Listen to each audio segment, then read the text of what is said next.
This is Relic Radio Science Fiction. Welcome back. Thanks for joining me this Monday. We're going to hear from The Mysterious Traveler this week. Mutual series that aired from 1943 to 1952, produced over 300 episodes. Our story today is The Green Plague. This one aired June 17th, 1952.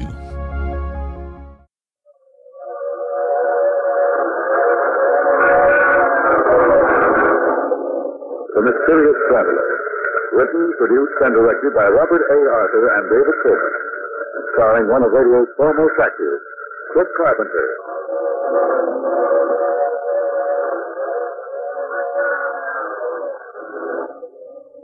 This is the Mysterious Traveler, inviting you to join me on another journey into the realm of the strange and the terrifying. I hope you will enjoy the trip, that it will thrill you a little and chill you a little.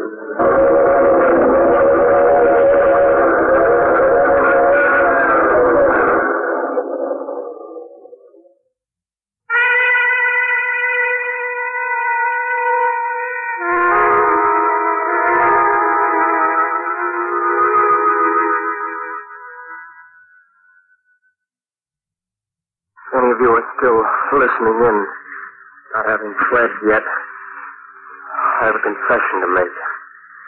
To you, the American people.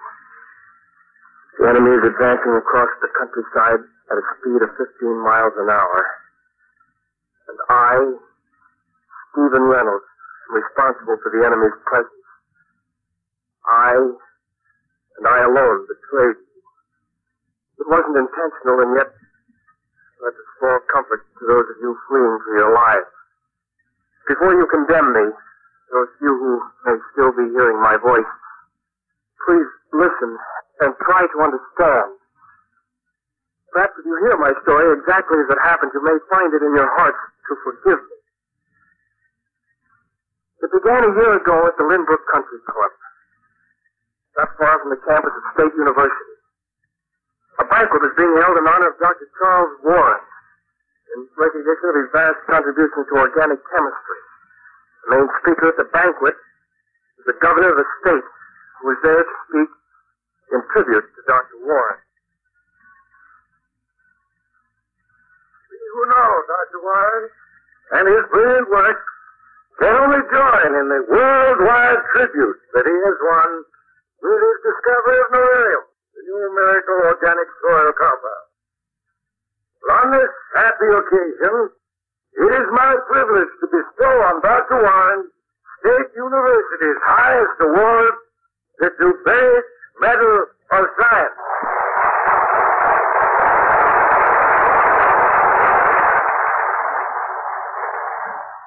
Captain Thomas, ladies and gentlemen, this is indeed a happy moment in my life.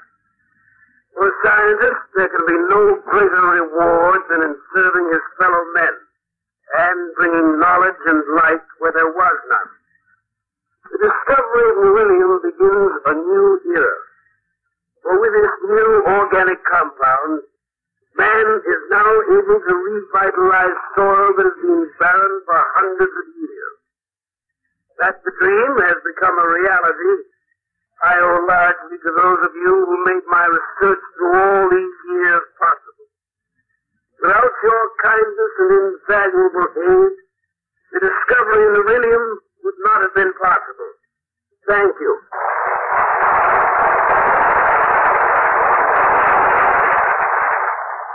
A great moment in your father's life. You're now one of the immortals of science. Let's go out on the lawn. It's hot. No, I've never seen so many newspaper men. Yes, the big story. Your father will undoubtedly win the Nobel Prize next year. You really think so? No, we can't miss.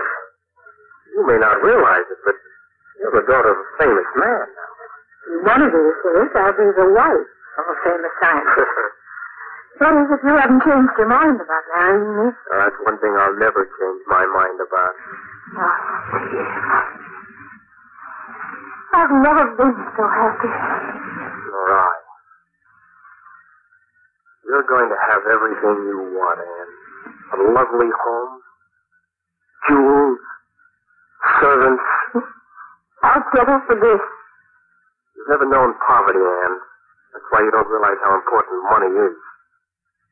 We're going to have money. And a great deal of it. Very soon. Where is it coming from? For the past few months, I've been working secretly on an experiment. I meet with success, and I expect to. We'll be wealthy beyond our dreams. An experiment? What sort of experiment, Steve?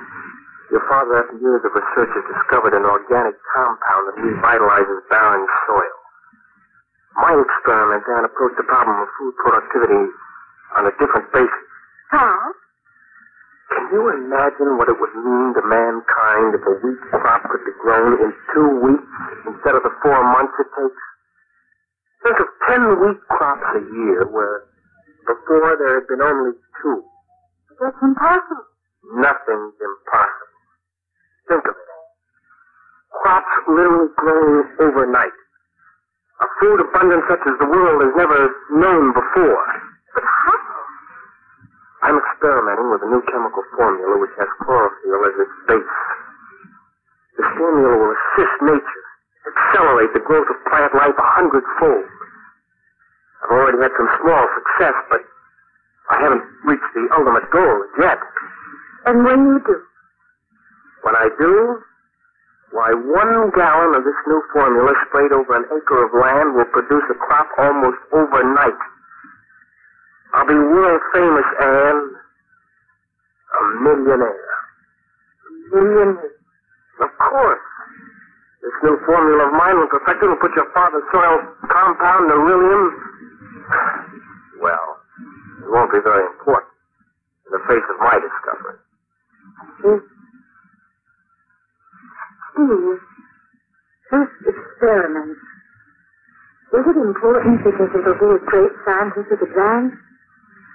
Or because it'll make you wealthy? Why, I'm working for science and humanity, and you know that. But there's no harm in wanting to be wealthy, is there?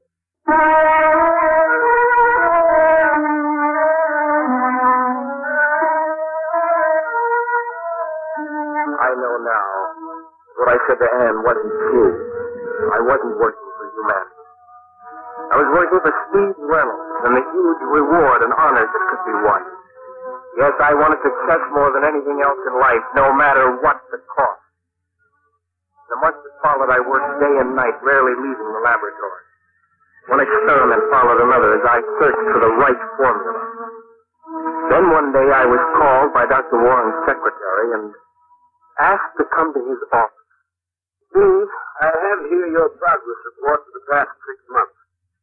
You seem to have made little, if any, progress in your study of soil erosion. Well, to tell the truth, I've given up my study of soil erosion. I'm working on something else. From your report, I guessed as much. Steve, I dislike saying this, but we can't ignore the obligations of your fellowship. I'm afraid I'll have to ask you on behalf of the trustees to give up whatever experiment you're engaged in. I won't do it. I've been at it months, working day and night on this experiment. I'm too close to success now to give up. Steve, the trustees... When I'm succeeded, and I will, I'll be world famous. Well, one of the great scientists of all time. I see. You've got to keep that progress report of mine from the trustees so that they don't interfere. There must be some excuse you can give them. I'm sorry, Steve, but I must pass it along to them. Those are the rules. I'm asking you to break the rules. I can't. Not for you, myself, or anyone else. Anne has told you my experiments, hasn't she? I know. You don't want me to succeed, do you? That's why you won't help me. Now, Steve, you're overworked. Nervous. Otherwise, you just... Nothing will stop me, do you hear? Not you, nor the trustees, or the whole university. I'll go on with my experiment, and I'll succeed.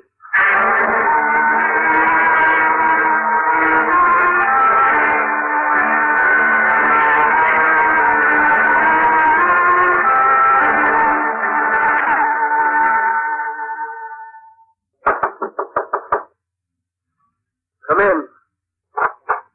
Steve?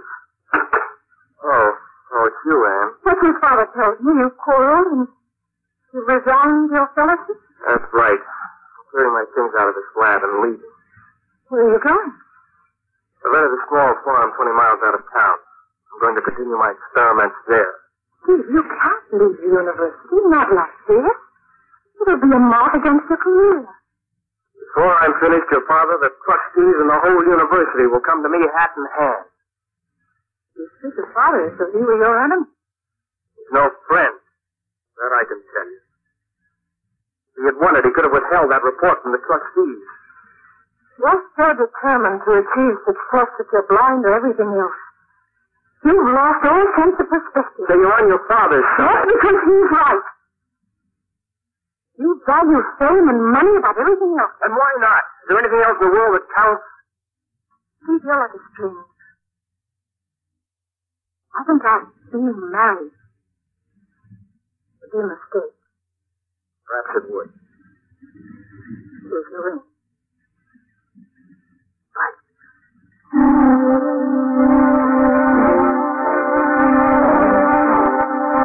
When I had left, I knew I was really alone. I moved my belongings into the farmhouse I'd rented and set up a small laboratory there. Went back to working day and night, for I knew it was a race against time. I had exactly $700 to my name, and once that was gone, I'd have to find a job. The weeks that followed were ones of unceasing work. One experiment followed another as I sought that elusive formula which would accelerate growth in plant life 100-fold.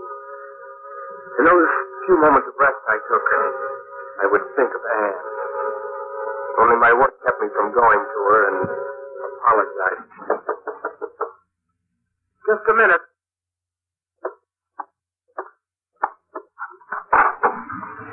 Anne. Oh, you sweet darling. I couldn't stay away any longer, knowing you were here all alone. You've forgiven me for the way I am. Oh, yes. Yes. Darling, you don't look well at all. Your eyes are so blood. You lost weight. I've been so busy half the time I forgot to eat. How's your work coming? Not so well. I'm on the right trail. I know I am, but I haven't been able to perfect the formula. I'm working on experiment 87 now. How long can you go on? You needn't worry, Anne. Even if I wanted to go on, I can't. My money's just about gone. Don't feel too badly, Levi. Anne, I'm so close to succeeding. I know I am. But it isn't as though you can't pick up your experiments in the future, Steve. After you've had some rest and a chance to think everything out. Yes, I suppose you're right. Come inside. I'll show you the lab I fixed. All right, darling. I haven't got the fancy equipment that was available at the university, but I do have everything I need. Here we are. How crowded you are here. Yes, you see, each experiment called for a small, separate box of Earth. There are 87 boxes in the room. That's why it's so crowded. Over there's the box of formula number 1. From there, the boxes run across the floor, too. Good night, Steve. Yeah. Formula 87. Formula 87. That box over there. And look. Plant growth. 4 sprouts. Well, what about it, Steve? This morning at 7 o'clock, I planted 4 seeds in this box. Then I injected the soil with formula 87. This morning at 7? Yes, it's now noon.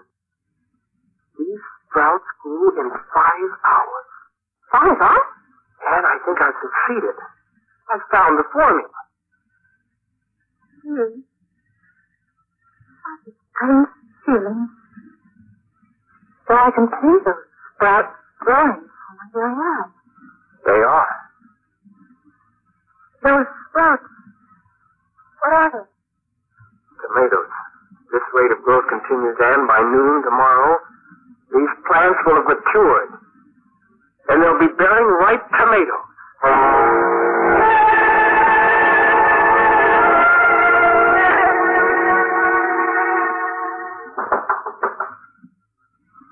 Who is it? It's on, darling. Oh, just a minute. Good morning, Anne. Dr. Warren. Anne told me of your amazing discovery, Steve. I hope you don't mind my coming here with us. Hello. Of course not. Come in.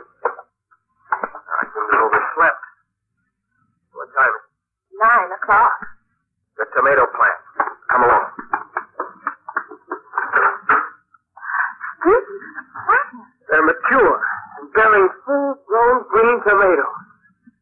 These plants are from the seeds you planted only yesterday morning?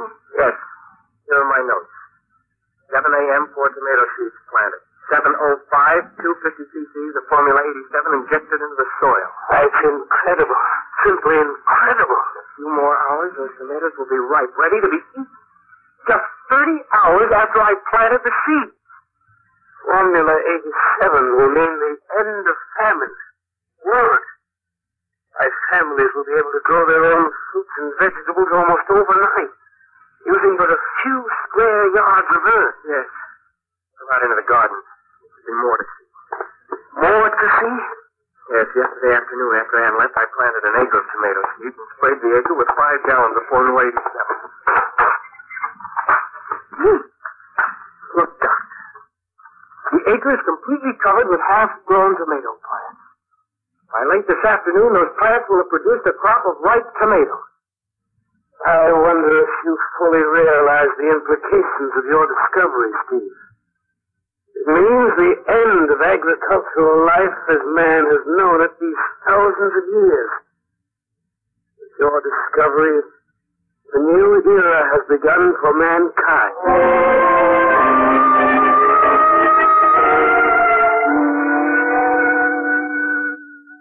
Yes, as we stood there in the garden, there could be no question that every man, woman, and child on Earth would be affected by my discovery. It took no urging on my part to have Dr. Warren and Ann stay on. They were too entranced to leave the garden and the plants that were growing before their very eyes.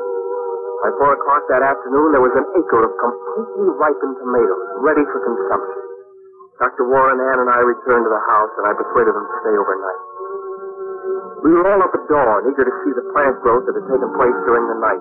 It was Dr. Warren who, as he led us into the garden, made the startling discovery. Steve, look. What is it, Doctor? All I see is an acre of overripe tomatoes. The plant life surrounding the acre. Well, there's nothing but dense overgrowth, Tyler. Weeds, vines, wild grass. Look how thick it is. And it's all of 6 feet high. You're right. Yesterday, there was nothing there to speak of. The weeds were just knee-high. Yes, I recall. What does it mean? Apparently, when I sprayed the acre where I planted, some of Formula 87 carried a little beyond, causing those weeds and other plants to grow overnight to 6 feet. The question now is, have they stopped growing? Well, come along, let's have a look. Thicknesses of those weeds. The other plants are like a jungle growth. A jungle growth. Yes, I was thinking the same. It's difficult to tell from here how far it extends. Can't be more than those few feet where I sprayed beyond the acre. Here we are. So let's walk through it. See how deep it is. All right. The two of you had better follow the path I'm making. It's pretty dense through here. Yes, we're almost 30 feet into this growth. How much further does it extend? I don't know. Can't tell yet. Like the high grass of the African hills. Yes, we've come quite a way now. Can't even see the farmhouse behind us anymore. Steve, you sure we aren't going in circles? It can't extend this far. So we're walking a straight line. I've been following the sun. Dad, how far do you think we've come? Oh, at least 100 yards. Well, the growth is beginning to thin out. I think we've reached the outer fringe of it. Yeah, here's the field. Thank goodness we're out of there. Steve, do you realize how many acres that growth covers? At least 10 acres, and it's all sprang up since late yesterday afternoon. What do you make of it, Doctor? This Formula 87 of yours not only accelerates the growth of plant life 100-fold where sprayed, but also affects the surrounding acreage. What is it in Formula 87 that causes it to spread? You must realize, Anne, that in this new formula we're dealing with the unknown. Well, perhaps Steve can explain why it caused such a growth on an additional 10 acres. No, I can't, Doctor. As much a puzzle to me as it is to you. What are you doing, Steve? Following up a few small rods to mark how far the growth extends. As of this moment. As of this moment? Yes, Anne. For even a few minutes we stood here, the growth is continuing. It's spreading.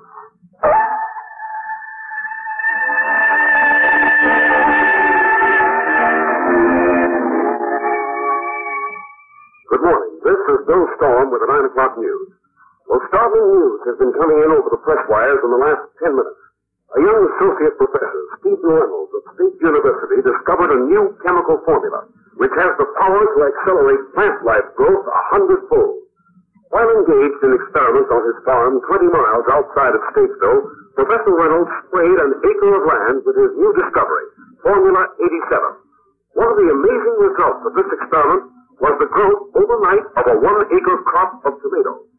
But another result, which seems almost incredible to this reporter, is the news that Formula 87 caused plant life in surrounding acreage to grow overnight into a fantastic growth and become so thick and profuse as to cause on-the-spot observers to compare it to jungle growth.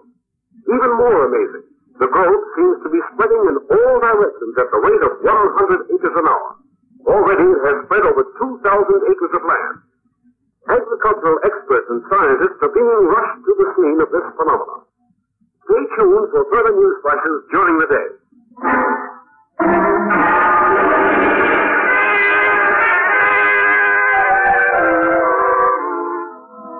Steve!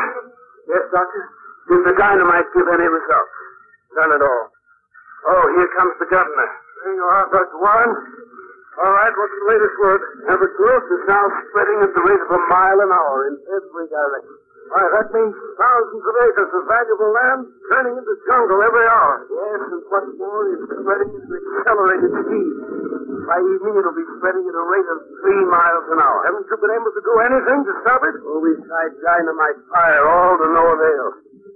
I have the best scientific brains in the country working on the problem, but as yet we haven't been able to determine what it is that's causing this wild growth to spread.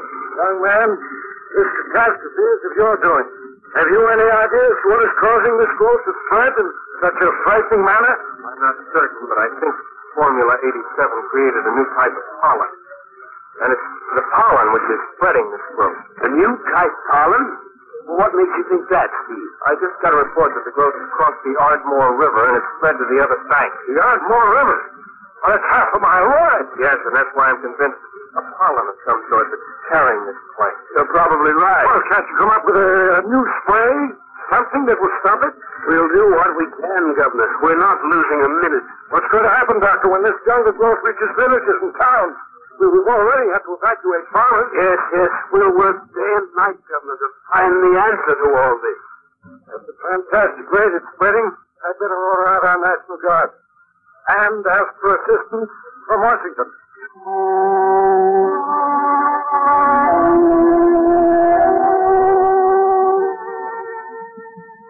This is Bill Storm, speaking to you from the state capitol. Well, the green plague continues to advance, and Governor Thomas has declared a state emergency. Martial law has been imposed with the full approval of Washington. The green plague has spread over an area of 40,000 acres. 4 villages and 2 towns were evacuated shortly before they were engulfed by this advancing jungle growth, which scientists have been unable to explain or halt.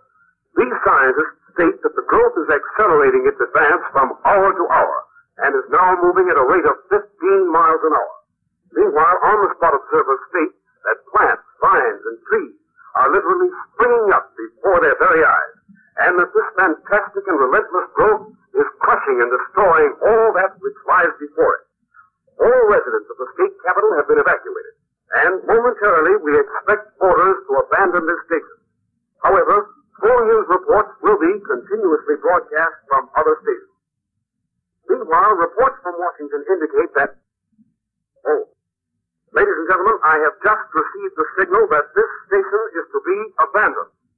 Tune in to other stations for further news flashes. Steve, we better leave the studio, the station. Leave? Look, you two had better come with me. You heard me broadcast. We're abandoning this station. Come on, Steve. Well, what about those people who may not have been tuned in?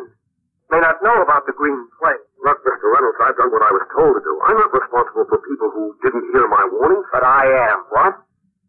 Oh, you mean because... Yes. Well, we'd better get going. There's no time to discuss this. Is the equipment still on? Yes, why? And you leave it with the storm. I'll follow later. What are you going to do?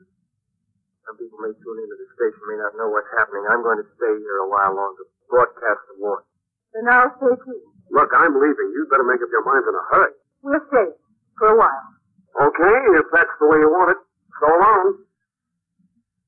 Still not too late to change your mind. No. Go ahead. If any of you are still listening in, this is Stephen Reynolds speaking to you from the state capitol. This is to warn you that a terrible force of nature has been unleashed. I, and I alone, am responsible for what has happened. That's a small comfort to those of you fleeing for your lives, unable to understand the disaster that was brought about by my experiments. Experiments I was interested in for a personal gain, not for the advancement of science and humanity. Perhaps that's the reason. The green plague. It's reached town. Let's get out of here. Give me your hand.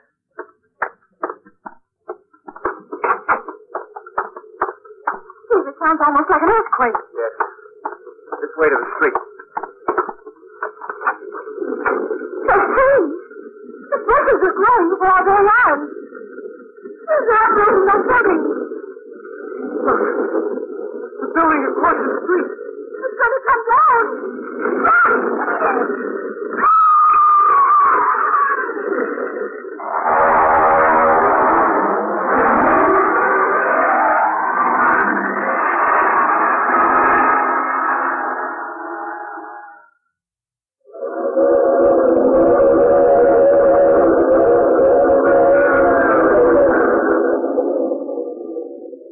This is the mysterious traveler again. Oh, you have to get off here. I'm sorry. I'm sure we'll meet again. I take this same train every week at this same time.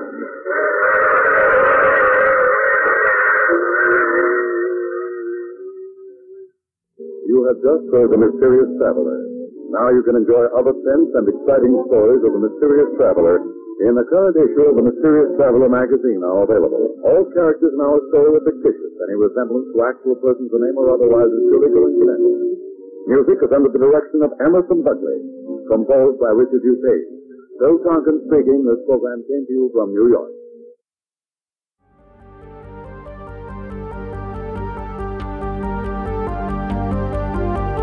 That's the show for this week. I hope you enjoyed it. You can find more from The Mysterious Traveler at relicradio.com alongside thousands of other old-time radio shows, past episodes of this one, the other podcasts, our Shoutcast stream, all kinds of stuff. relicradio.com. While you're there, you can donate if you'd like to help support this and all of the shows. It's how it's all made possible. Click on that link or visit donate.relicradio.com for more on that. Thanks as always to those who have helped out. Thanks for joining me today. Be back next Monday with another episode of Relic Radio Science Fiction.